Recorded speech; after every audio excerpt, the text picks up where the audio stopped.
का दिल उसे गलत रास्ते पर ले जाता है। बेवकूफ शख्स चाहे जिस भी रास्ते पर जाए उसमें समझ की कमी होती है और वो दूसरों के सामने जाहिर करता है कि वो बेवकूफ है। अगर आपकी का गुस्सा आप में भड़क उठे तो अपनी जगह छोड़कर ना जाओ, क्योंकि पुरसुकून रवैये से बड़े बड़े गुनाह रोके जा सकते हैं।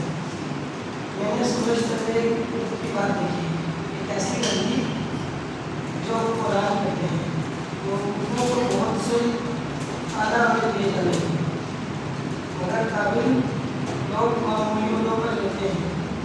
मैंने खाबों को घोड़े पर सवार देखा है, लेकिन आँखों को खाबों की तरह पैदल चलते देखा है। जो शख्स गड़ा होता है वो उसमें गिर सकता है, जो शख्स पत्थर की दीवार तोड़ता है उससे सांप डस सकता है। जो शख्स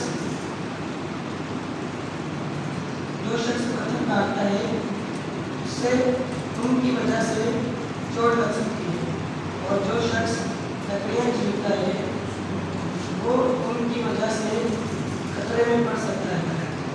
अगर लोहे का औजार टूट हो जाए और उसकी धार तेज न की जाए तो काटने वाले को जोड़ लगाना पड़ेगा।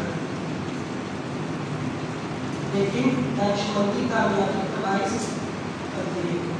इससे पहले कि सपेरा सांप को अपने बस में करे, सांप उसे काट ले तो उसके हमारे सपेरा होने का कोई फायदा नहीं। दानिशमंद शख्स की बातों की वजह से उसे पसंद किया जाता है, लेकिन अहमद शख्स की बातें उसकी बर्बादी का बाइस होती है। इसकी बातें बेवकूफ़ी से शुरू होती है और पागलपन पर खत्म हो जाती है और मुसीबत आती है। लेकिन बेवकूफ़ शख्स बोलता ही चला जाता है। कोई इंसान नहीं जानता कि आगे क्या होगा, कोई उसे बता सकता है कि उसके बाद क्या होगा।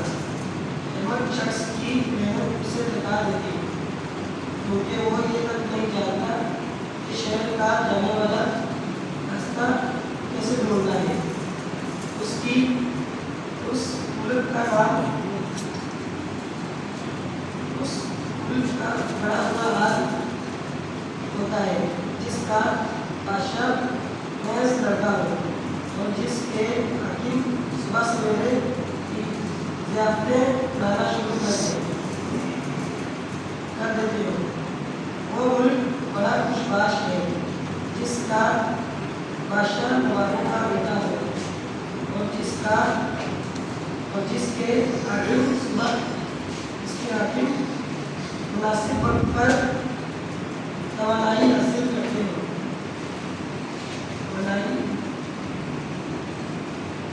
हासिल करने के लिए खाते हो, ताकि नशे में धुत होने के लिए जो शख्स इंतहाई सुस्त होता है उसकी छत के शैतान झुक जाते हैं और उसके हाथ झटकर बैठने की वजह से उसकी छत पकने लगती है। रोटी से खुशी मिलती है और मैं से जिंदगी में लुत्फ आ जाता है, लेकिन पैसे से हर ज़रूरत पूरी होती है। अपने दिल में भी बादशाह को भला बुरा ना करो और अपने कमरे में किसी अमीर को भला बुरा ना करो, क्योंकि शायद कोई परिंदा की बात उस तक पहुँचा दे या कोई जानदार उस तक वो बता दे जो आपने कहा है।